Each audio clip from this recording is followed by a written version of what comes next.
창조, 믿음의 시작, 오늘 5번째 시간입니다. 제목은 하나님의 영은 수면 위에 운행하시니라.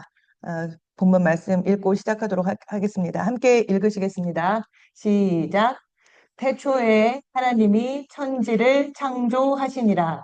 땅이 혼돈하고 공허하며 흑암이 깊음 위에 있고 하나님의 영은 수면 위에 운행하시니라. 아멘. 네, 잠시 기도드리겠습니다. 창조주 하나님, 오늘 하실 말씀이 있으시지요? 우리로 성령 충만케 하사 전하는 자를 통하여 말씀하시고 하나님께서 말씀하시고자 하시는 그 말씀, 동일한 성령의 은혜로 모든 영혼들이 듣게 하옵소서. 감사하며 살아계신 우리 구주 예수와 이름으로 기도드립니다. 아멘. 다시 창세기 1장 1절로 돌아왔습니다. 여기에서 지금 보시는 것처럼 다시 한번 짚어볼게요.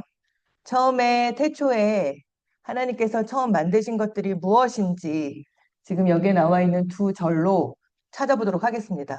뭐가 보이시나요? 하나님께서 태초에 창조하신 것. 지금 있는 것이 뭔가요? 이 태초에 천지가 있죠. 그죠? 땅이 있고요. 근데 그 땅이 아직 하나님께서 만드신 피조물들로 다 채워지지는 않았어요. 그래서 혼돈하고 공허하고 또 흑암이 있습니다. 그리고 중요한 것은 그 지구를 둘러싸고 있는 그 지구에 뭐가 있어요? 물이 있어요. 그 물 위에서 하나님께서 지금 운행하고 계십니다. 이 물 위에서 역사하실 거예요. 그래서 오늘의 주제는 물입니다. 여기에 나와 있는 H2O 많이 보셨죠? 예, 물의 화학식이에요. 그래서 오늘은 물에 대한 이야기를 나누고자 합니다. 이 물에 대한 이야기를 여러분들께서 이해를 하시려면, 왜냐하면 제가 오늘 굉장히 독특한, 굉장히 유니크한 물의 성질에 대해서 이야기를 드릴 텐데, 그것을 이해를 하시려면 지난주에 DNA 열심히 구조 배우셨잖아요. 그것처럼 오늘은 조금 더 단순해요. 그래서 물의 구조에 대해서 좀 아실 필요가 있습니다. 그래서 물의 구조에 대한 이야기를 먼저 하도록 하겠습니다. 지금 여기 보신 것처럼 물은 H2O인데요. 그 얘기는 H는 수소를 이야기합니다. 하이드로진 수소고요. 그 다음에 여기에 나와 있는 O는 아시다시피 산소예요. 그죠? 옥시전에서 산소입니다. 그래서 물은 산소 하나 그리고 수소 2개로 되어 있어요. 그리고 여러분들이 그 예전에 원자 구조에 대해서 혹시 배우셨던 게 기억이 나실지 모르겠는데, 가운데에 원자를 보시면 모든 원자가 다 똑같아요. 그러니까 산소 원자를 보고 수소 원자를 봐도 가운데는 핵이 있어요. 그 핵 안에 전하가 있는데 그 전하가 양전하예요. 플러스예요. 그래서 파지티브 charge가 뉴클리어스, 그러니까 그 원자 핵 안에 있습니다. 그리고 바깥을 전자가 돌고 있거든요. 기억나세요? 전자의 charge가 뭔지? 전자는 음전하를 띄어요. 음전하. 그래서 네거티브 charge를 띄는데 그 전자가 이제 핵 주변을 돌고 있는 게 원자의 구조예요. 원자마다 이 얼마만큼 파지티브가 센지 전자가 몇 개가 있는지 다 틀려요. 다 틀린데 여러분이 아셔야 될 중요한 사실은 뭐냐면 산소는 전자를 굉장히 좋아한다는 거예요. 그래서 전자를 좋아하기 때문에 전자가 많고 그리고 전자를 가지려고 하는 그 성질이 있기 때문에 얘는 여기 지금 보시면 이게 델타 사인이거든요. 이게 partially negative charge를 가지고 있다는 의미예요. 그러니까 부분적으로 음전하를 산소를 가지고 있고요.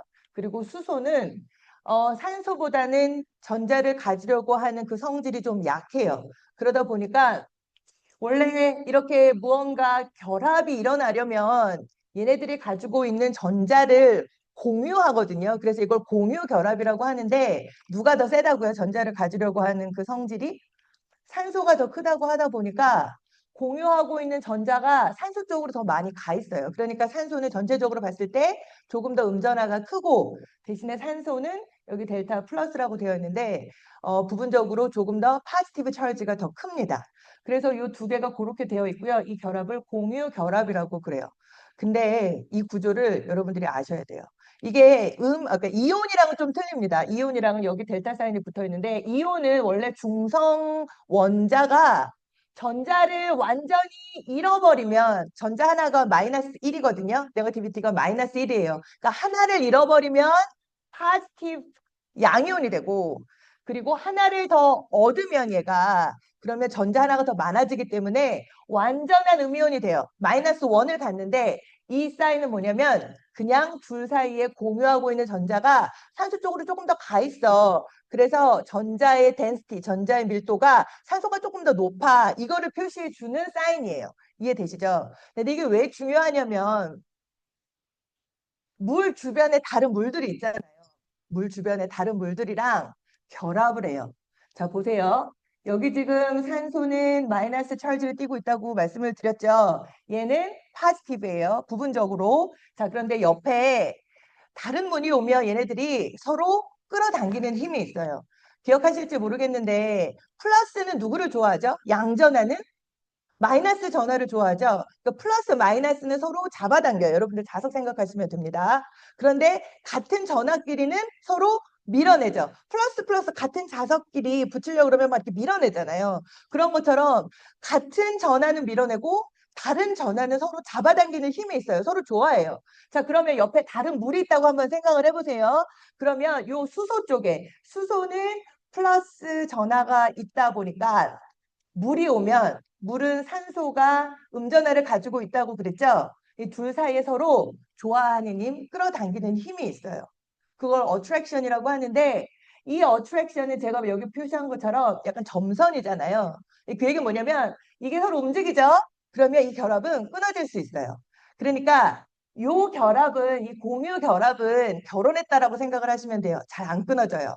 그런데 요거는 뭐냐면 그냥 지금 데이터는 중이에요. 약간 어트랙션 하는 거죠. 그죠? 그런데 절대로 무시할 만큼의 약한 결합은 아닙니다. 곧 결혼할 수 있을 만큼 강해요. 이해되시죠? 자, 그러면 이쪽으로 물이 오면 그러한 수소 결합이 하나 생겨요. 그런데 여기만 수소가 있나요? 물이 두 개밖에 없는 게 아니거든요.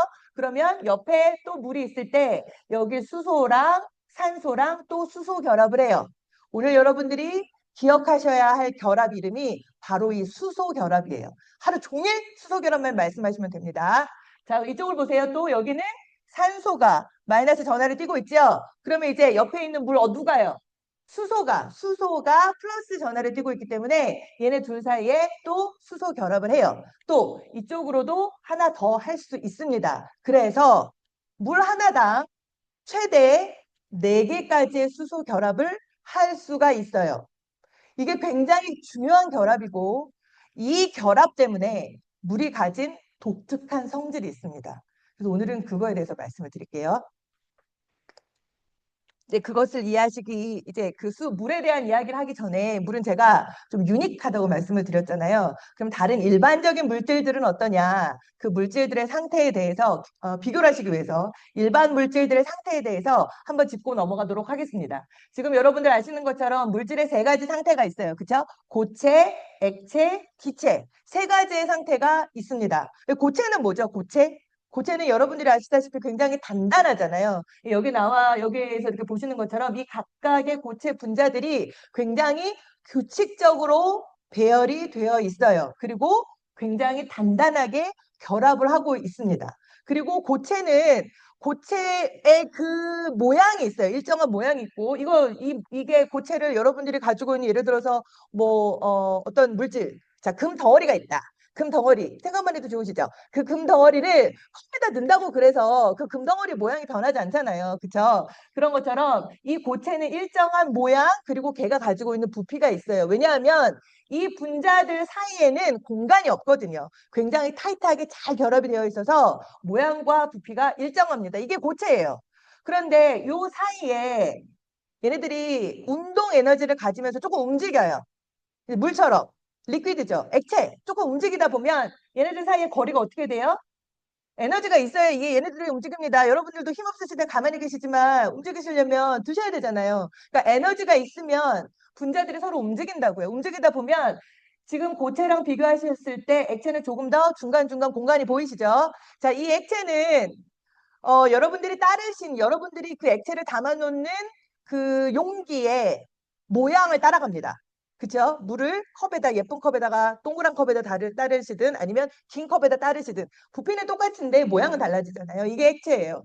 자, 그러면 기체는 뭐죠? 기체는 얘네들이 굉장히 큰 에너지를 얻어서 완전히 서로 자유롭게 다니는 상태예요. 그럼 이 기체의 모양은 뭐냐? 기체의 부피는 뭐냐? 컨테이너에 따라 다릅니다. 그러니까 여러분들이 여기에 있는 공기들을 다 모아서 큰 짐락에 담으시면 그 짐락을 다 꽉 채울 거잖아요. 그게 그 기체의 부피가 되고 모양이 되는 거예요. 이해되시죠? 이게 모든 지금 우리 지구상에 있는 모든 물질들, 대부분의 물질들의 세 가지 상태이고 변함은 없습니다. 그런데 물은 좀 틀려요. 네, 그걸 기억하셔야 돼요. 자, 그러면 여기서 한번 생각을 해보세요. 똑같은 양의, 똑같은 물질에 똑같은 양이 있어요. 그 물질에 고체, 액체, 기체 중에서 누가 밀도가 더 높죠? 가장 밀도가 높은 게 누굴까요? 고체, 액체, 기체 중에. 양이 똑같다고 말씀드렸습니다. 똑같은 물질, 똑같은 양이에요. 그런데 밀도는 누가 높아요, 그러면? 고체가 높죠. 왜냐하면 스페이스가 없잖아요, 중간에. 그러니까 예를 들어서 요 비커 여기를 꽉 채우는 고체라고 생각을 해보시면 이 안에 들어갈 수 있는 고체의 양이 액체보다 많고 기체는 가장 적어요. 얘네는 막 뚜껑만 열리면 날아가려고 하거든요. 밀도가 고체 쪽으로 갈수록 고밀도입니다. 그쵸? 그런데 물은 틀려요. 자, 보세요. 물은 아까 뭐가 있다고 말씀드렸죠? 얘는 다 물이에요. 지금 여기에 나와 있는 물을 보시면 이게 지금 2D라서 뒤쪽에 하나가 더 있는 게 안 보이시는데 이 물은 이 결합은 지금 수소 결합입니다. 옆에 있는 물과 수소 결합이 몇 개가 가능하다고요? 최대 4개. 4개가 가능해요. 그러다 보니까 이 사이에 딱 얼게 하시잖아요. 여러분들이 온도를 굉장히 낮추셔서 얘네가 딱 프리즈 되면 수소 결합은 그대로 있는데 근데 이 수소 결합이 아까 말씀드린 것처럼 아직 공유 결합하는 그런 관계가 아니거든요. 그러니까는 움직이면 에너지가 있으면 좀 움직인단 말이에요. 그런데 탁 프리징 시키면 얘네가 서로 이 수소 결합을 이루면서 어느 정도의 공간, 어느 정도의 거리로 서로 떨어져 있어요. 이해되시죠? 떨어져 있기 때문에 같은 공간 안에 들어가는 물의 양이 정해져 있고 여러분들이 온도를 올리셔서 얼음을 녹이시면 그 둘 사이가 어떻게 되냐면 얘네가 각자 운동 에너지를 갖다 보니까 움직이게 되거든요. 그러면 서로 움직이면서 이 수소 결합이 좀 깨져요. 수소 결합이 그대로 있기는 있는데 깨지면서 서로 조금 더 가까워집니다. 그러면 결과적으로 같은 공간 안에 들어가는 물 고체, 그러니까 얼음이죠. 얼음 분자, 그 다음에 물 분자, 액체 분자. 그럼 누가 더 많이 들어갈까요? 같은 공간 안에? 물이 더 많이 들어가요.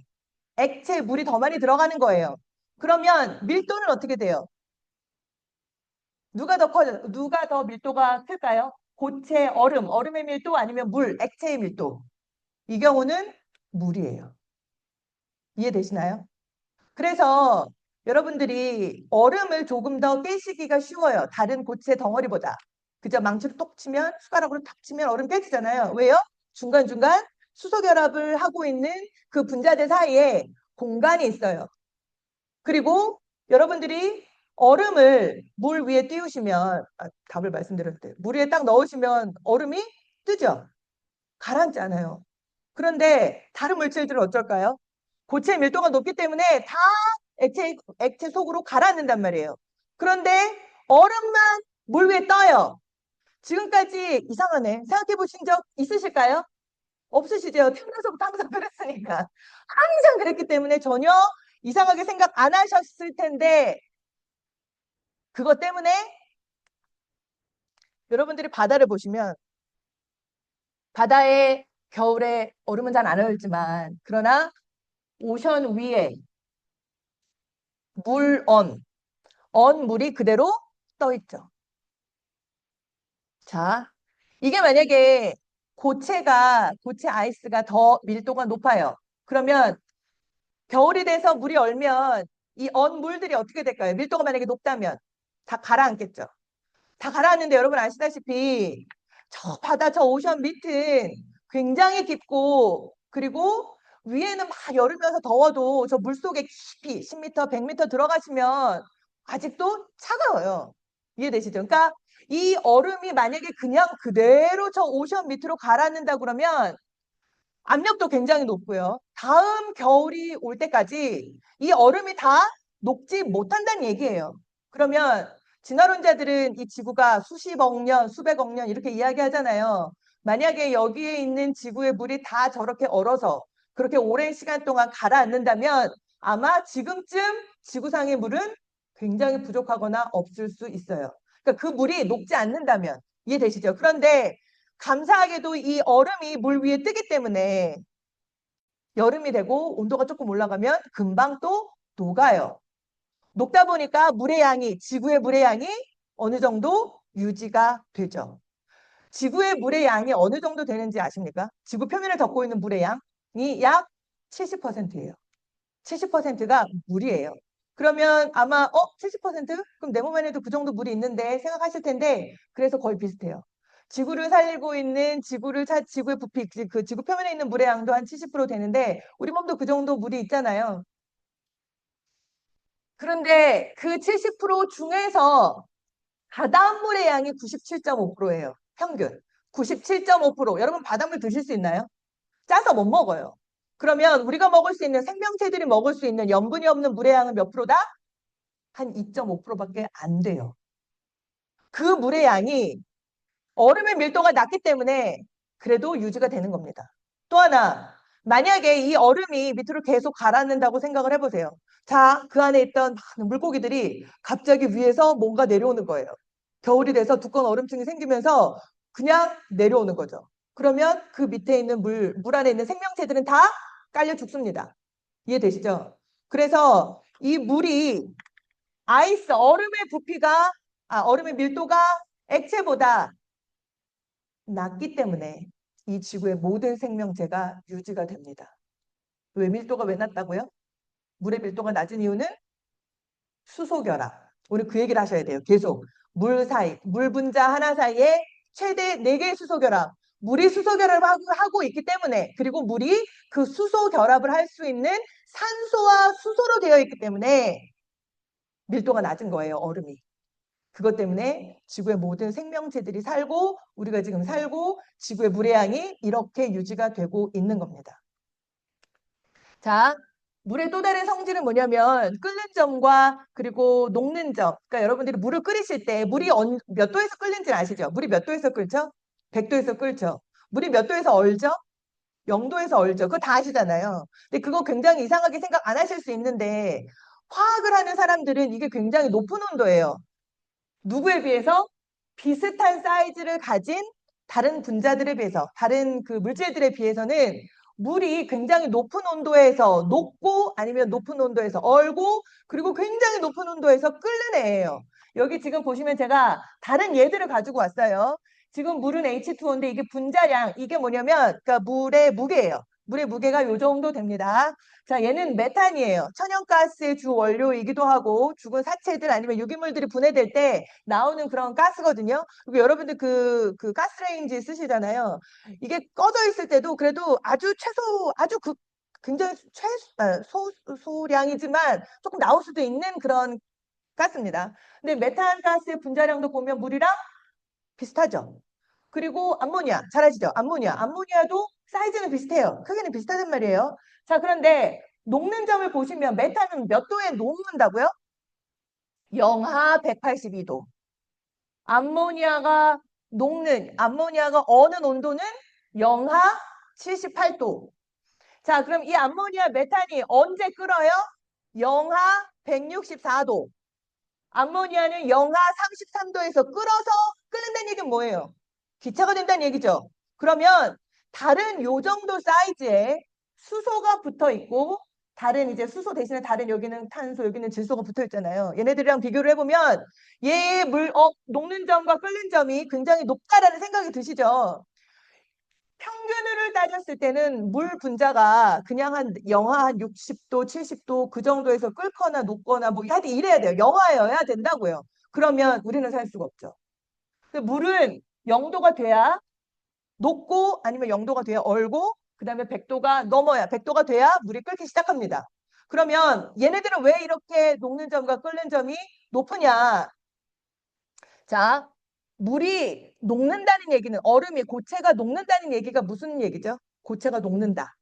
고체가 녹는다는 건 아까 제가 맨 처음에 그 분자들을 보여드렸잖아요. 고체 분자들이 좀 움직여야 돼요. 그죠?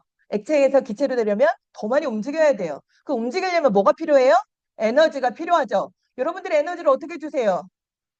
열을 주면, 끓이면, 온도를 높이면 걔네들이 그 열 에너지를 자기들이 받아서 운동 에너지를 쓰는 거예요. 그러면 움직일 수가 있어요. 자, 그러면 얘네가, 자, 끓는 점을 먼저 볼게요. 액체에서 기체로 가는 이야기를 하도록 하겠습니다. 지금 물 같은 경우에는 온도를 얼마큼 올려야 된다고요? 100도까지 올려야 그만큼의 에너지를 줘야 물이 기체로 된다는 얘기예요. 왜 이렇게 많은 에너지가 필요할까요? 오늘 무슨 얘기를 하시라고요? 수소결합. 오늘은 수소결합만 하시면 다 맞으세요. 수소결합이에요. 아까 그 수소결합이 어떻다고 그랬어요? 제가 결혼 전 단계까지 갔다고 그랬죠? 굉장히 약하진 않지만 그래도 강한 결합이에요. 그러면 여러분들의 에너지를 주시면 그 에너지가 처음에 뭐를 끊는 데 쓰여요? 먼저 뭐부터 끊어야 돼요? 이 수소 결합부터 끊어야 돼요. 그 결합, 둘이 붙어 있는 걸 일단 끊어야 된다고요. 끊는 데는 에너지가 필요하단 말이에요. 그 둘 사이를 갈라 놓으려면 걔네들 사이에 서로 싸우거나, 그저 일반 커플들을 보면 무언가 그 둘 사이에 어떤 문제가 생겨야 이 결합이 끊어지잖아요.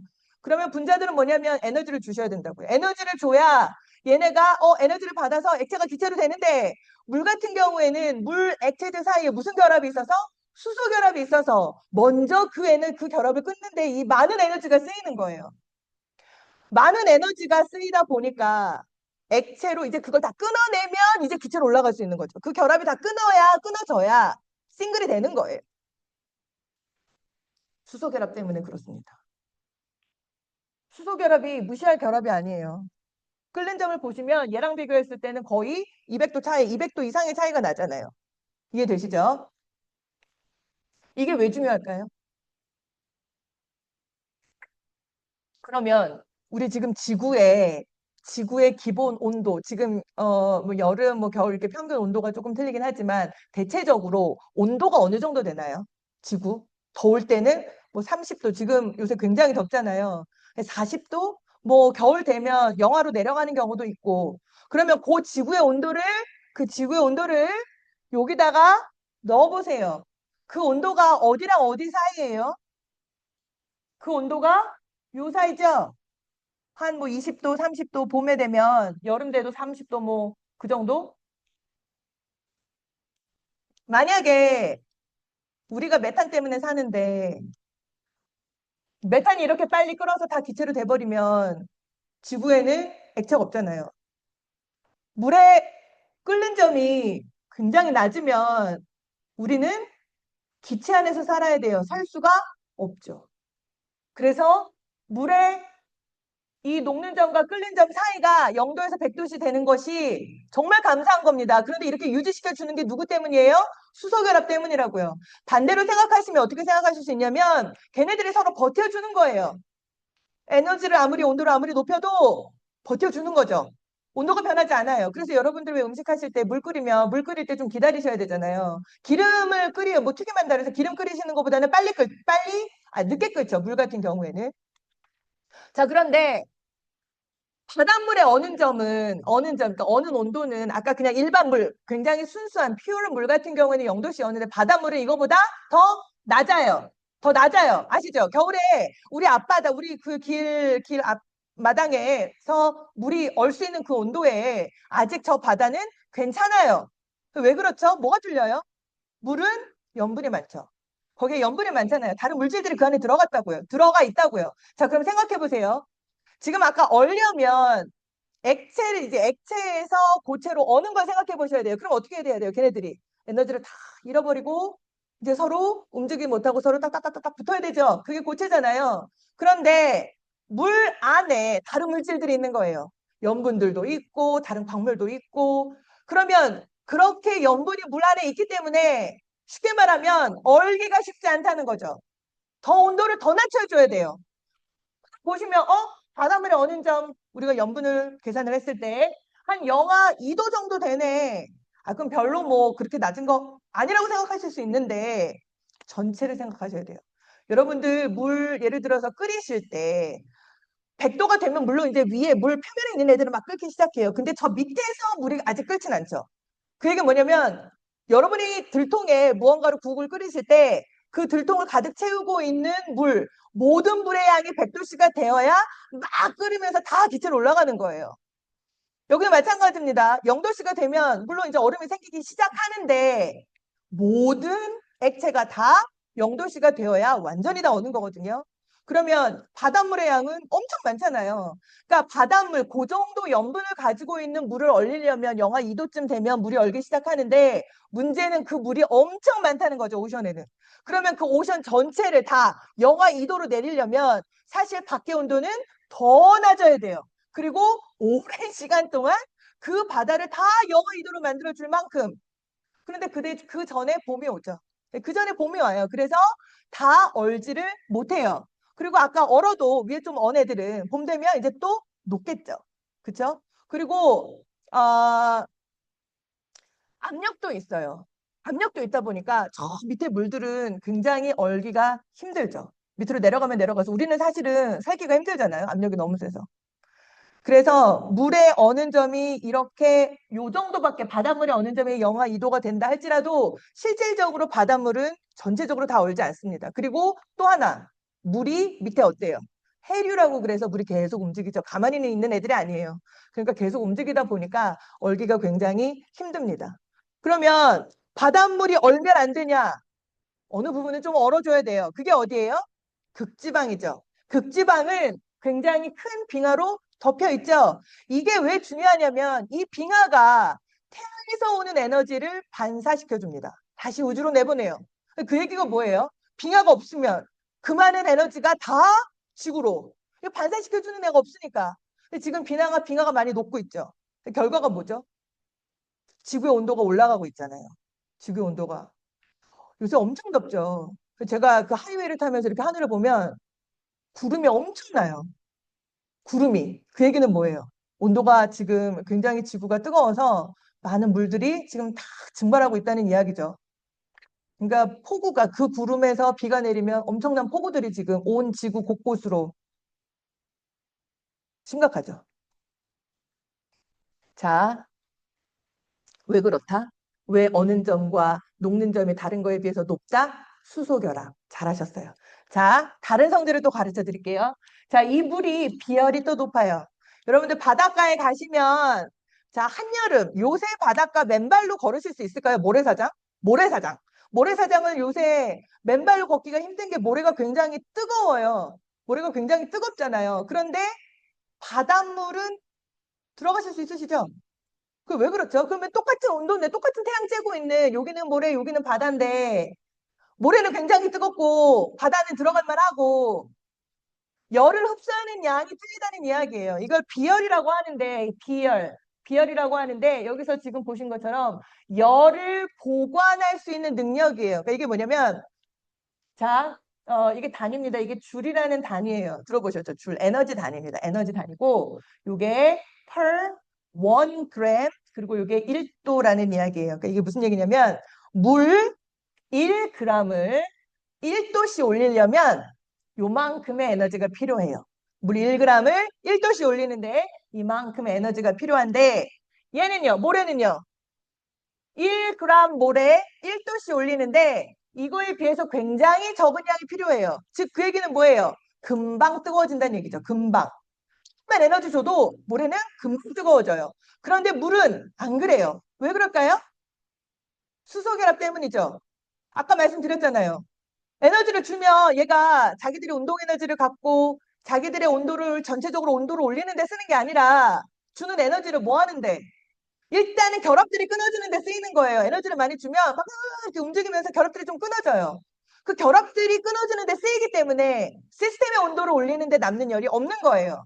즉 무슨 얘기냐면 제가 물 입장에서 얘기를 해드릴게요. 물이 버텨주는 거예요. 온도 변화를. 물이 아무리 밖에서 에너지를 줘도 버티는 거예요. 어떻게? 수소결합. 그리고 만약에 물이 에너지를 많이 얻으면 얻을수록 일단 결합들은 좀 끊어져요.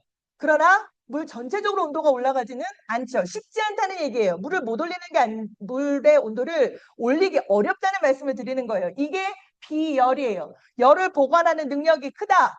밖에서 온도 변화가 있어도 물의 온도 변화는 크지 않다. 다른 거에 비해서. 이게 물이에요. 자, 그러면 이것에 대한 이야기를 제가 그 목사님이 얘기해 주셨는데 냉각수 얘기를 하시더라고요. 냉각수. 여러분 차에 냉각수 넣으시죠? 냉각수 왜 넣으시죠? 냉각수?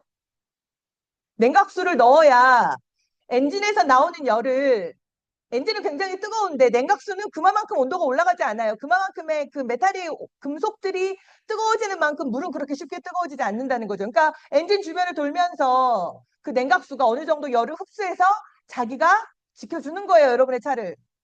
그리고 냉각수는 순수 물이 아닙니다. 그 안에 뭐가 있어요? 부동액, 뭔가 첨가물이 있는데 그게 부동액이에요. 부동액. 그게 무슨 얘기인가요? 얼지 않게. 아까 말씀드렸죠. 순수한 물보다 무언가 그 안에 들어가 있으면 얘네들이 서로 수소 결합을 해서 딱 프리징 되는 그것에 방해가 된다. 그래서 뭔가 첨가물을 넣어주는 거예요. 그래서 쉽게 얼지 말라고. 이해되시나요? 자, 이게 여기만 있는 게 아니에요. 여러분의 몸도 몇 퍼센트가 물인가요? 약 70%. 여러분의 몸의 온도가 1도씩 올라가거나 1도 내려갈 때마다 어떤 일들이 일어나시는지 생각해 보신 적 있으신가요? 있으시죠? 40도. 아기들 키우실 때 아기가 갑자기 한 온도가 40도만 넘어간다. 그러면 여러분 이멀전시 들어가시죠? 저체온증. 그러면 여러분들 이불도 싸시잖아요. 자, 체온 1도가 변할 때마다 어떤 일들이 일어나는지 한번 보십시오. 지금 여기가 36.5도에서 37도씨 정도가 정상 체온이에요. 그런데 한 0.5도, 1도 떨어져요. 그러면 여러분들 아마 이제 돌돌돌돌 몸을 떠실 거예요. 왜? 뭐 하기 위해서? 이제 열을 보충해야 된다. 그리고 아이들 옛날에 뭐 아기들 키우실 때 아이들 이제 피피 시키시면 아이들 이렇게 피피하고 나면 어때요? 열이 좀 빠져나가잖아요. 그럼 이게 부르르 떨죠. 정상적인 반응입니다. 자, 그 다음에 1도가 더 내려가요. 그래서 35.5도가 되면 배설에 장애가 생기고요. 그리고 알레르기 증상이 일어나고 그 다음에 신경계 교란이 일어납니다. 35도가 되면 이때가 암세포 증식이 가장 활발한 온도예요. 내 체온, 정상 체온에서 몇 도 내려갔어요, 지금? 1.5도에서 2도밖에 안 내려갔어요. 자, 34도가 되면 의학적으로 저체온 상태입니다. 저체온 상태. 그러면 이게 문제가 뭐가 되냐면 여러분들 지난번에 DNA도 배우셨고 단백질도 배우셨잖아요. 얘네들에게도 문제가 생겨요. 자, 33도가 되면 동사 직전, 환각 상태, 정신을 놓기 시작하는 거죠. 그 다음에 30도가 되면 의식이 완전히 불명되고 27도가 되면 사망에 이릅니다. 그래서 이제 여러분들 그 이제 임종을 지켜보시는 분들 가신 분들 몸을 이렇게 만져보면 굉장히 차갑잖아요. 자, 이 몸에 이 체온을 유지시켜 주는 애가 누구라고요? 물이에요. 그래서 물이 70%나 여러분의 몸, 여러분의 부피, 여러분의 몸의 무게를 차지하고 있는 겁니다. 굉장히 중요하죠. 앞으로 물을 드실 때마다 감사하는 마음으로 드세요. 그 안에 뭐가 있다고요? 물 분자들끼리 수소결합. 고마워, 수소결합 해줘서. 이런 마음으로 드셔야 돼요, 진짜. 자, 또 하나. 표면 장력이라고 하는데요. 표면 장력. 이게 뭐냐면, 자, 여기 지금 이게 물 분자인데, 물 분자들끼리는 아까 뭐 한다고요? 수소 결합을 하죠. 자, 근데 물 안에 있는 요 분자를 보세요. 얘는요, 수소 결합을 할 분자들, 물 분자들이 진짜 사방에 다 있어요. 근데 다 똑같은 물이면 서로 잡아당기고, 서로 끌고, 서로 밀어내는 그 모든 힘들이 동일하게 360도 사방에서 있기 때문에 상쇄가 돼요. 다 캔슬아웃 할 수 있어요. 이해되시죠? 자, 그런데 표면을 보시는 거예요. 표면. 서피스를 보시면 자, 위에 문자 이게 제일 위에 있는 이제 물 분자들인 거예요. 그러면 제일 위에 있는 표면에 있는 물들은 밑에서는 서로 잡아당기는 힘이 있겠죠. 그죠? 서로 물들끼리 무슨 결합? 수소 결합. 그다음에 옆에 애들도 어때요? 옆에 애들도 잡아당긴단 말이에요. 서로 잡아당겨주는 힘이 있어요. 그러면 표면의 에어리어가 표면 그 면적이 어떨까요? 서로 잡아당겨 주니까 조금 줄어 있겠죠. 여러분들 지금 서로 잡아당긴다고 한번 해보세요. 그러면 여러분들 조금 더 가까워지실 수 있어요. 서로 텐션을 느낀다고요. 얘네 그 물 분자들이. 그게 그래서 surface tension이라고 하는데 물은 이 표면 장력이 굉장히 높아요. 왜 높아요? 무슨 결합 때문에? 수소 결합. 그 수소 결합이 약한 결합이 아니란 말이에요. 결과가 뭐냐? 여러분들이 물을 표면에 떨어뜨리시면 걔네들이 서로 잡아당기니까 서클을 만들죠. 겉에. 물을 딱 떨어뜨리시면 물이 그냥 탁 퍼지는 게 아니죠. 물이 퍼지는 게 아니라 약간 동그랗게 이런 형태를 만들어요. 그쵸? 이게 이제 그 뭐야 봄에 뭐 비 오고 나서 이렇게 잎 보시면 물들이 이렇게 동글동글하게 되어 있죠. 여러분들이 물방울을 그 동전 위에 이렇게 딱 물방울 한 방울 떨어뜨렸을 때도 얘네들이 서로 그냥 탁축 털어 그 물이 그냥 이렇게 밑으로 떨어지는 게 아니라 흘러내리는 게 아니라 이렇게 동그랗게 자기들끼리 뭉쳐 있다고요. 자, 이 표면 장력, 이 자기들끼리의 힘이 있다 보니까 그 얘기는 뭐냐면 그 표면을 뚫고 들어가기가 다른 거에 비해서는 어렵다는 거죠. 그래서 여러분들 클립 잘 위에 이렇게 딱 띄워놓으시면 물 위에 요 클립이 물보다 밀도가 높은데도 불구하고 밑으로 안 가라앉죠? 왜요? 표면 장력. 물 위에 표면에 있는 물들끼리 서로 잡아당기는 힘이 있어서 얘가 그 힘을 뚫지 못하는 거예요. 그러면 띄울 수 있어요. 자, 그래서 물 위에 떠 있는 애 있죠? 아시죠? 얘 이름. 소금쟁이. 소금쟁이가 물 위에 떠 있잖아요.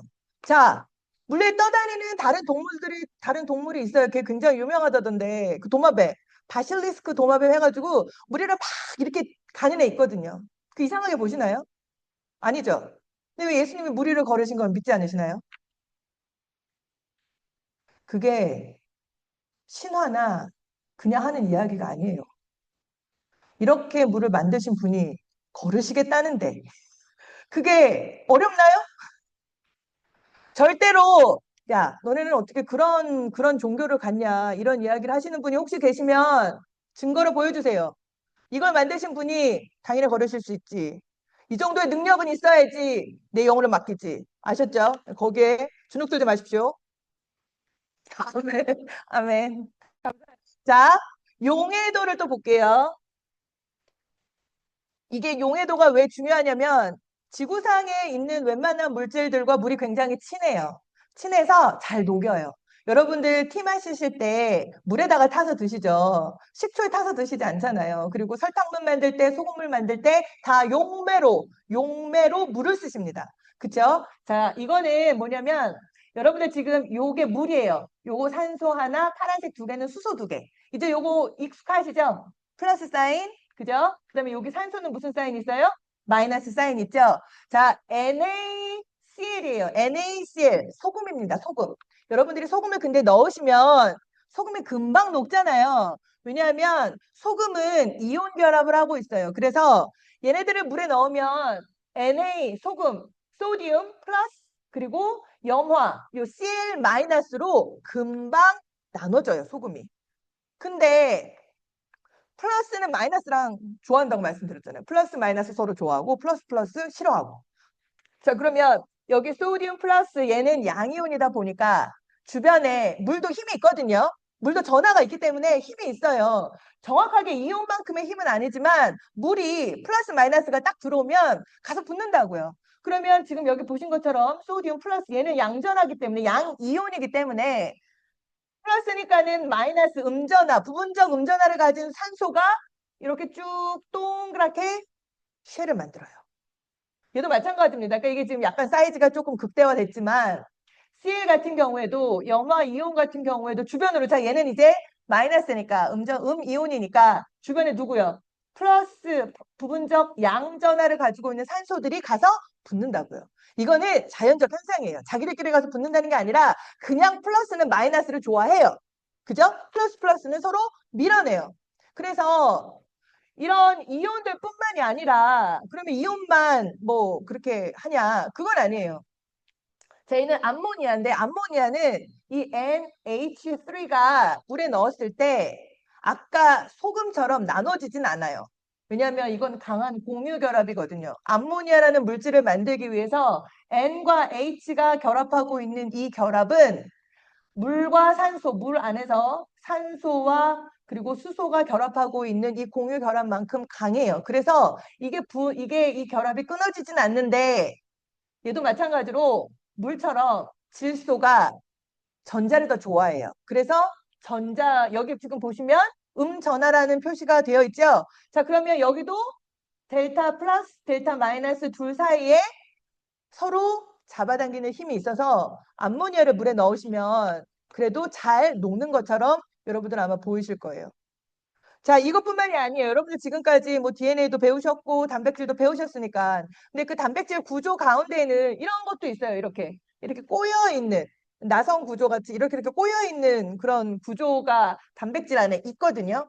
그런데 혹시 기억하실지 모르겠지만 DNA를 만들었을 때 DNA 그 시퀀스가 긴 아미노산 그 스트랜드가 그 가닥이 그냥 있으면 안 된다. 걔네들이 정확하게 꼬여서 3D 모양을 일정한 하나의 완벽한 모양을 만들어야 된다라고 말씀을 드렸잖아요.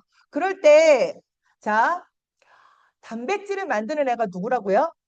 아미노산이라고요. 아미노산이 몇 개가 있다고요? 20개가 있어요. 그런데 그 20개의 아미노산 중에서 물을 좋아하는 애들이 있고 물을 싫어하는 애들이 있어요. 그래서 물을 싫어하는 애들은 그 3차 모양 형태를 만들 때 물을 싫어하는 아미노산들은 안으로 들어가고 물을 좋아해서 물이랑 결합하는 거를 아주 좋아하는 애들은 그 아미노산들은 바깥으로 나와요. 그래서 정확하게 하나의 형태를 만듭니다.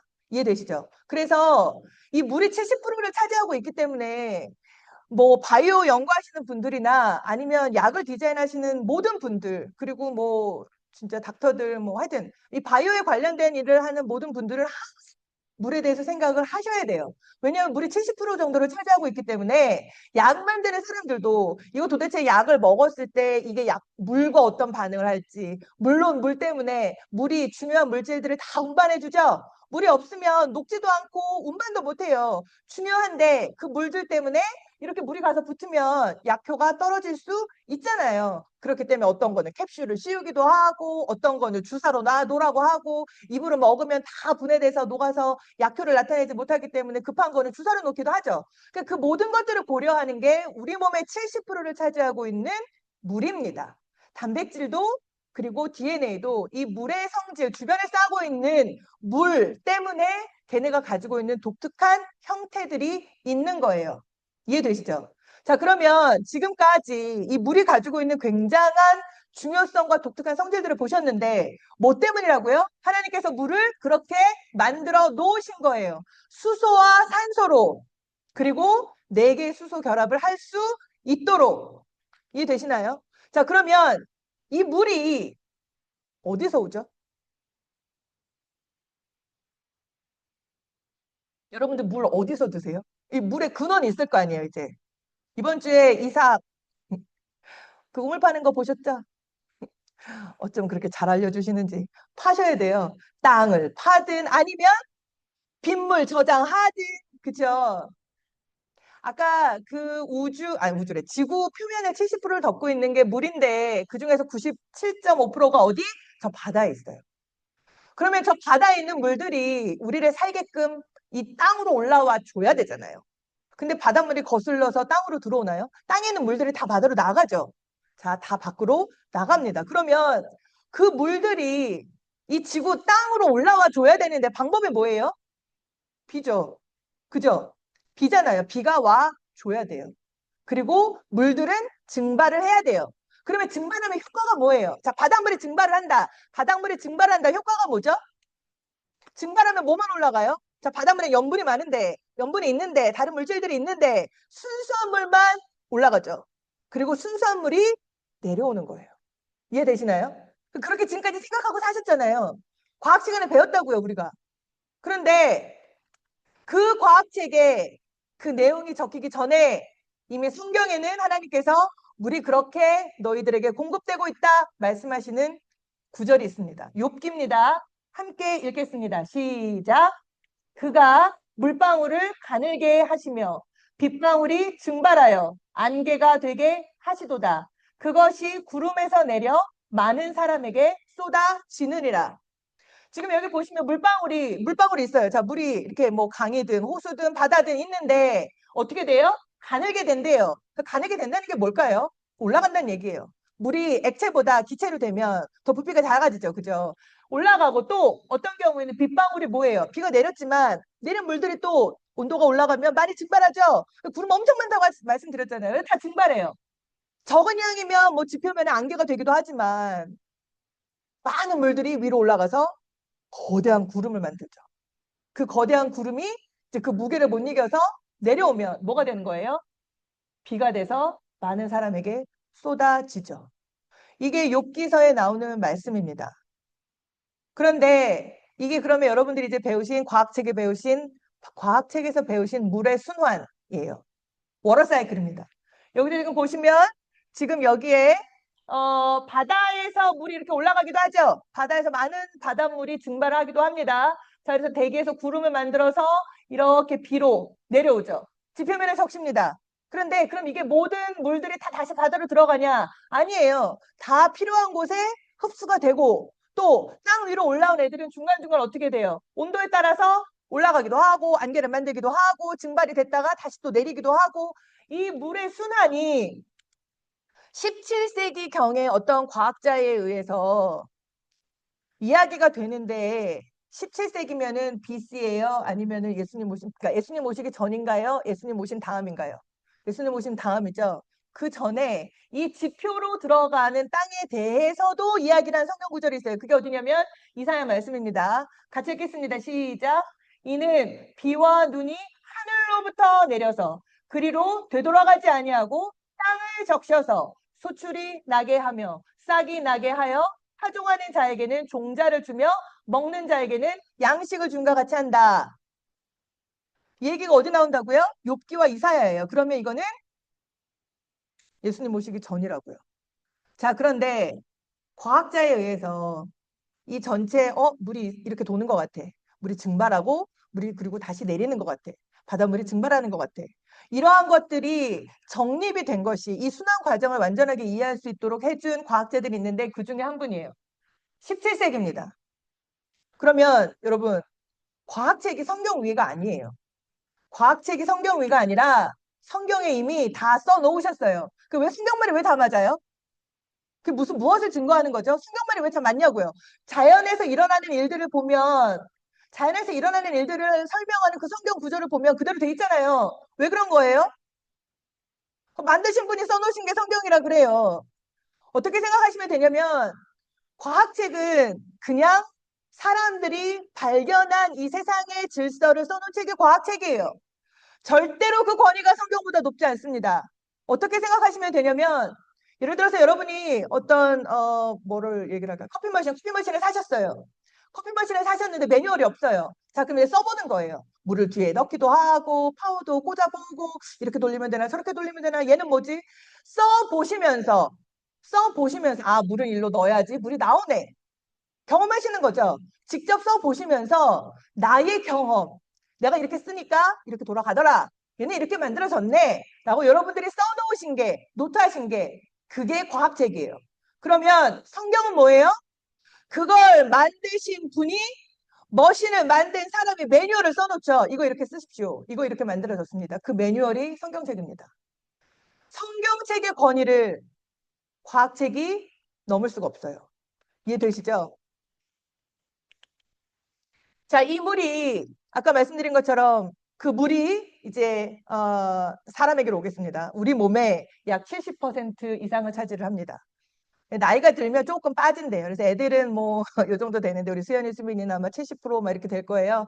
이제 나이가 들면서 이제 좀 많이 여기서 조금 내려오는데 그래도 평균 한 70%, 65%이 정도가 우리 몸을 구성하고 있는 부분입니다. 물이 그 정도 구성을 하고 있고요. 여기 지금 보시면 렁이 약 90%가 물이에요. 그러니까 이 폐가 촉촉해야 된대요. 그게 건강한 폐래요. 그리고 여기 지금 보신 것처럼 뭐 블러드는 당연히 많은 물이 필요하겠죠. 그죠? 이렇게 운반해야 되니까 피가 흘러야 되니까. 그리고 스킨도 촉촉하신가요? 저는 좀 약간 드라이 스킨이거든요. 그래서 계속 모이스처라이징 하시죠? 네. 그리고 머슬도 75%. 그러니까 프로틴만 먹지 말고 머슬 키우는 친구들 프로틴만 먹지 말고 물도 충분히 드셔야 돼요. 아셨죠? 자, 그다음에 브레인. 여러분 뇌의 70%가 물이에요. 물 드십시오. 자, 머리가 안 돌아간다. 그러면 내가 약간 탈수 증상이 있다. 그럼 뭐 하셔야 돼요? 주무시지 마시고 물을 드세요. 아셨죠? 자, 그다음에 보는 한 이 정도. 자, 그러면 이 물을 마시면요. 흡수 속도도 굉장히 빨라요. 흡수 속도가 굉장히 빠른데 전체적으로 몸에 다 흡수가 되는 거는 약 한 30분 정도면 다 흡수가 된대요. 그런데 여기 지금 보세요. 뇌까지 몇 분? 1분. 혈액까지 30초. 혈액은 이해가 되죠. 근데 뇌에 물이 공급되는 시간이 1분 정도면 공급이 된대요. 여러분들 그 뇌에 산소가 약 어느 정도 공급이 안 되면 굉장히 위험한 상태가 되죠. 물론 계속 공급이 계속 돼야 되죠. 그러니까 여러분들이 지금 태어나셔서 30년 사셨죠? 30년 정도 사신 거잖아요. 그리고 이제 40년, 50년, 60년 사시죠? 그래도 계속 산소의 정확한 산소의 양이 끊임없이 공급이 되고 있습니다. 여러분들의 심장이 뜀이 멈춘 적 있나요? 아니죠. 죽을 때까지 뛰실 거예요. 그 심장이 뜀이 멈춤이 우리의 죽음이고 뇌에 산소가 공급되지 않으면 우리는 굉장히 치명상을 입고 금방 죽어요. 물도 마찬가지입니다. 물이 최대 5분 안에 뇌까지 공급이 안 되잖아요. 그러면 치명상을 입는데요. 이해되시죠? 물이 굉장히 중요한 거예요. 그만큼 중요하니까 하나님이 빨리 공급하게 하신 거죠. 자, 그런데 여기 재밌는 사실 한 가지 있어요. 물이 공급이 이제 각 세포 조직으로 다 들어가야 되잖아요. 지난주에 세포 모양 보셨죠? 이렇게 세포 모양을 보셨는데 사실 이 세포가 여러 가지 중요한 것들이 있잖아요. 그 세포 안에 세포 핵도 있고 다른 여러 가지 물질들이 있기 때문에 이 세포가 보호가 돼야 돼요. 보호가 돼야 되는데 아까 말씀드린 것처럼 우리 몸의 70%가 물이에요. 그렇죠? 그래서 이 물과 섞이지 않는 애가 뭐죠? 물과 섞이지 않는 것? 여러분 딱 떠오르시는 거. 물과 얘는 섞이잖아요. 기름. 그래서 기름층이 있어요. 세포를 싸고 있는 셀 멤브레인이라고 하는데 그게 약간 그 뭐라 그러지? 기름이라고 설명드리는 게 제일 이해하시기 좋을 것 같아요. 기름층으로, 팻층으로 되어 있어요. 자, 그래서 여기 보세요. 이게 지금 셀 멤브레인, 세포막입니다. 세포막인데 지금 여기 동글동글동글 보이시죠? 얘네들은 요게 지금 세포 밖이에요. 자, 요거는 세포 안입니다. 그런데 동글동글한 애들, 얘네들은 물을 좋아하는 애들, 물과 굉장히 친화적으로 물과 잘 인터랙션을 할 수 있는 애들. 그래서 얘네들을 친수성이라고 그래요. 물과 친하다고요. 자, 그런데 요 가운데는 어떻게 해야 돼? 이 세포를 보호해야 되기 때문에 물과 잘 결합하지 않는 지질층으로 되어 있어요. 패층이에요. 보이시죠? 그래서 여기 빨간 거 이렇게 보이시는 거 드시죠? 자, 그러면 물이 세포 안으로 들어가야 돼요? 안 해도 돼요? 세포는 물이 안 필요한가요? 세포도 물이 필요하죠. 세포 안으로 물이 들어가야 되는데 아까 말씀드렸잖아요. 물과 기름은 섞이지 않는다고. 근데 물이 들어가줘야 돼요. 이해되시죠? 그래서 너무나도 놀랍게 세포 안으로 물이 그냥 들어갈 수가 없는데 하나님이 통로를 만들어 놓으셨어요. 통로. 자, 보세요. 이거 짧은 동영상입니다. 지금 여기 얘네들이 물이에요. 물들이 이렇게 들어가는데 사실 이거보다 엄청 빨라요. 네, 보여드리는 어떻게 구동을 움직이면서 들어가죠? 자, 그러면 여러분들은 제가 아미노산의 종류가 있다고 말씀을 드렸어요. 싫어하는 자, 요게 지금 아쿠아포린이라는 물 채널 단백질이에요. 그 단백질이니까 아미노산으로 되어 있겠죠? 자, 그런데 이쪽은 어떤 아미노산들이 주로 많을까요? 요쪽은 물을 싫어하는 애들, 기름 좋아하는 애들, 기름이랑 서로 잘 이렇게 인터랙션 할 수 있는 애들, 그런 아미노산들이 요쪽으로 되어 있어요. 그럼 요쪽은요, 요쪽 아미노산들은 물을 좋아하는 애들이 통로를 만들어주는 거예요. 그래서 아미노산이 이 아쿠아포린이 이렇게 셀 멤브레인 안에 들어가 있어요. 그래서 물 채널을 만들어 줍니다. 이것을 발견한 과학자가 있어요. 피터 에그리라고 하는 이분이 2003년에 이 아쿠아포린 프로틴을 어떻게 했다고요? 발견했다고요. 이분이 만든 것도 아니에요. 여러분들 제가 지금 계속 노벨상은 굉장히 권위 있는 상이라고 모두도 인정을 하시니까 몇몇 분들을 계속 보여드리면서 강조하는 부분이 어딘지 아시죠? 뭐라고요? 디스커버리예요. 만들어져 있는 거를 사람이 발견하면 그러면 위대한 업적이 되고 나라가 아니라 이 세상에서도 권위를 주고 인정을 해주는 거죠. 그 전에는 그러면 이걸 알았다 몰랐다? 몰랐다고요. 도대체 물은 어떻게 들어가는 거야? 그냥 이렇게 스퀴즈 돼서 들어가나 봐. 작잖아. 그런데 채널이 있다라는 것을 발견을 했습니다. 여러분들 제가 이거는 다른 이야기인데 이분이 크리스천 과학자인지 그건 잘 모르겠어요. 그런데 그 과학자들 중에 많은 정말 이 세상에서 중요한 그 것들을 발견을 하고 업적을 쌓는 많은 분들이 크리스찬 과학자예요. 진화론 쪽은 아니겠죠. 그분들은 일단 거짓이잖아요. 그러니까 자기들이 아무리 이론을 만들고 가설을 만들고 자기들이 무언가 증거를 찾았다라고 하는 그 화석들도 다 거짓이기 때문에 거기서는 그거는 세상에서도 인정해주지 않아요. 그분들이 노벨상 받았다라는 이야기를 들어본 적이 없어요. 적어도 내가 창조주는 믿지 않지만 그러나 저건 아니야. 정말로 중요한 크리스천 과학자들을 하나님께서 왜 만나 주실까? 저는 하나님의 자존심이라고 생각해요. 내가 만든 것, 나 믿고 나를 경외하는 자들에게 보여주시는 하나님의 은혜. 그래서 정말 중요하고 정말 큰 어떤 발달들을 이루는 데에 과학적, 과학적 발견들이 있잖아요. 하나님의 은혜입니다. 알려주시니까 만나주시고자 하는 분들을 만나주시는 하나님의 은혜 때문에 발견한 거죠. 자, 이 물이 여러분들 이제 흡수하셨죠? 시간이 지나면 어떻게 해요? 내보내시죠? 가시잖아요. 자주. 자, 그런데 이 양이 정확하게 유지가 돼야 돼요. 여러분 지금 여기 신장에서 이제 혈액이 이제 들어가요. 신장으로 다 노폐물도 뭐 이렇게 찌꺼기를 다 가지고 들어갔다가 노폐물들은 다 배출을 하는데 물은 아까 사이즈가 작다고 말씀을 드렸죠. 이 물이 신장에도 아까 그 아쿠아포린 채널이 있어요. 그래서 물은 다시 재흡수가 돼요. 중요한 성분들은 다시 혈액을 타고 들어갔다가 찌꺼기들은 다 걸러져서 소변으로 나오는데 중요한 것들, 중요한 성분들은 물과 함께 많은 부분이 재흡수가 돼요. 그런데 그러면 물이 계속 리사이클하면 우리가 배가 터지겠죠, 물로?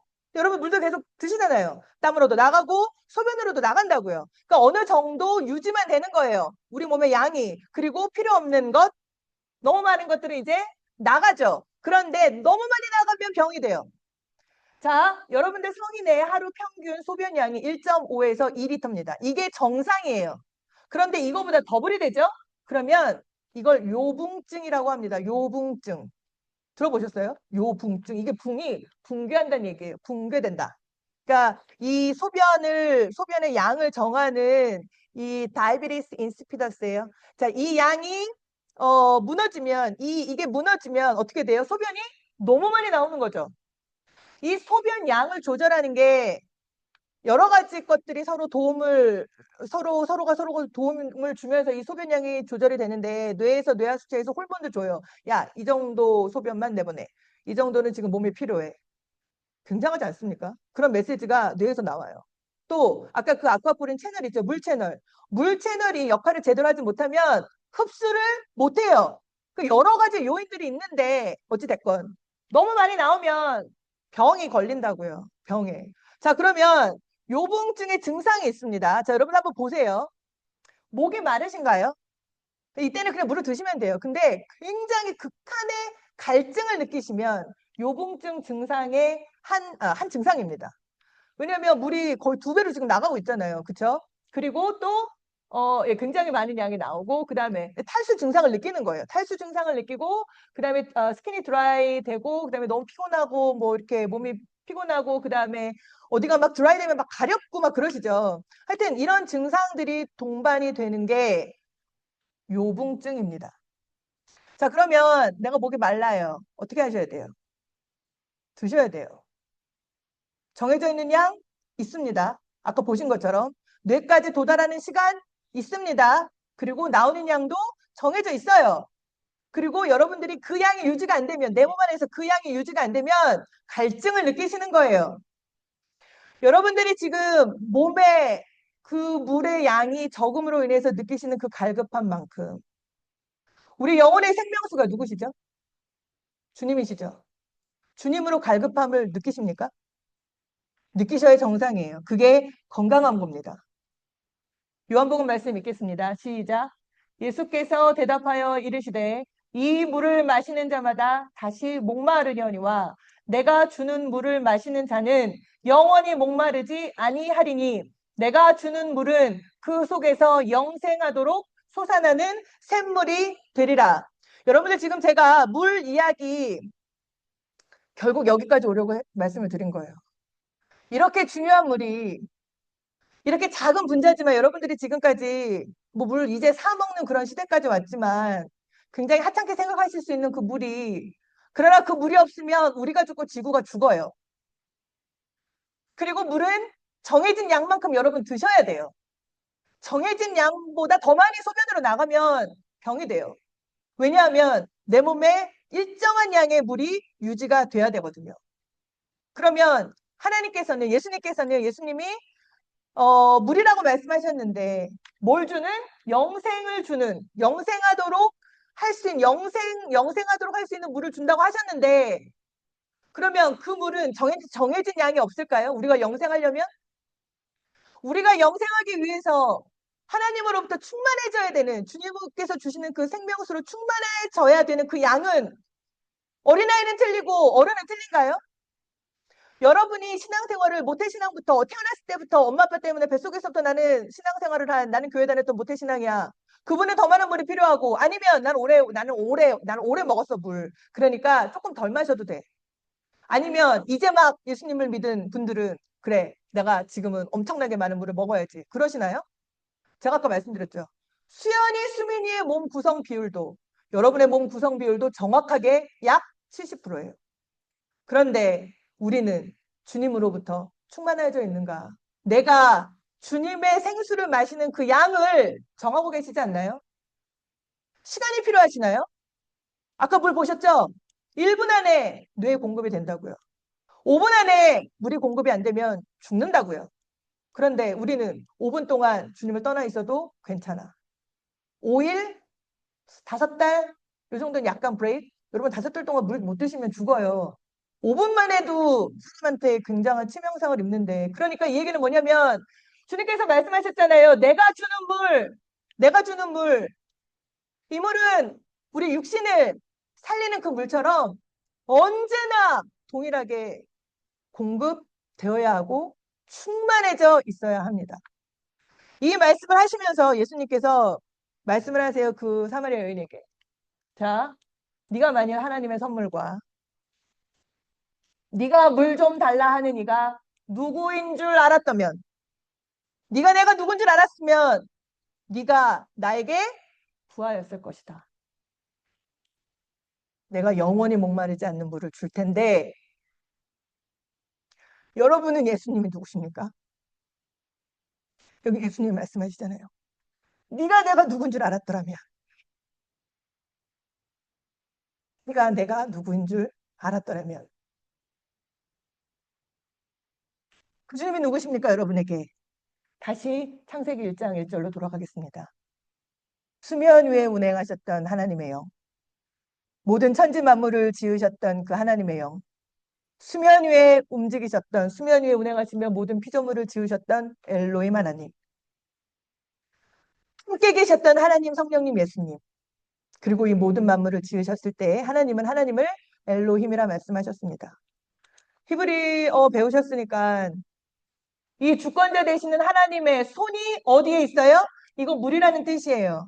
물론 마지막 임은 복수를 나타내서 이 창조를 하셨던 분이 세 분, 하나님, 성령님, 예수님이 함께 계셨다라는 의미도 있지만 이게 물이라고요. 물 위에 역사하시는 그 하나님을 보라. 그 하나님이 여러분 예수님입니다. 그 하나님께서 주시는 이 물을 조금만 주세요. 나중에 먹을게요. 이만큼이면 돼요. 여러분은 양을 정하실 수 없어요. 내 몸이 태어나셔서 지금까지 몸이 달라는 대로 물을 주셨잖아요. 살기 위해서. 그런 것처럼 여러분의 영혼도 하나님께서 정하신 양이 있어요. 얼만큼 충만을 하셨습니다. 주님의 영으로. 그리고 마지막 요한계시록을 보시면 요한계시록 22장 마지막 장이에요. 함께 읽겠습니다. 시작. 성령과 신부가 말씀하시기를 오라 하시는도다. 듣는 자도 오라 할 것이요. 목마른 자도 올 것이요. 또 원하는 자는 값없이 생명수를 받으라. 제가 이 말씀을 왜 드리냐면 이거 여러분들 성경책 마지막 요한계시록이라고 보시죠. 요한계시록 마지막 장 그리고 가장 끝부분이에요. 이 다음에 이제 이 말씀 더하지도 마, 덜하지도 마. 그리고 내가 곧 올 거야 이러시면서 끝나요. 여러분들 지금 마지막 때에 생명수를 반드시 받으셔야 합니다. 예수 믿는 자 성령 받았냐 하나님께서 물으셨죠. 우리 모두가 주님의 영으로 충만하여져야 하나님의 나라에 갈 수 있습니다. 이 시간 함께 일어나셔서 기도드리겠습니다.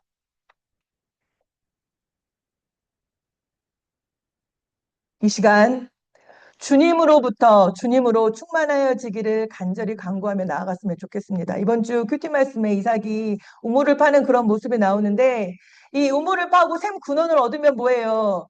또 파야 돼요, 나중에. 왜냐하면 우리의 육체를 채우는 물은 마르면 목마르거든요. 우리를 영원히 목마르게 해주지 않아요. 물이 없으면 죽는데 내 몸은 물이 없으면 죽는데 내 영혼은 주님으로 채워져 있지 않아도 하나님께서 원하시는 양 충만하라 라고 말씀하셨는데 그 양이 채워져 있지 않은데도 불구하고 갈급하지도 않다면 내 영은 죽은 거죠. 죽은 자는 모릅니다. 내가 죽었는지. 우리 모두가 세상이 아니라 하나님의 영으로 충만해지기를 원합니다. 이 시간 함께 기도하시면서 주님 수면 위를 운행하시며 천지를 창조하셨던 하나님의 역사가 이 시간 성령의 충만함을 간구하는 나에게 그리고 여기 함께하는 영혼들에게 일어나게 하여 주시옵소서. 함께 기도하시며 나아가도록 하겠습니다.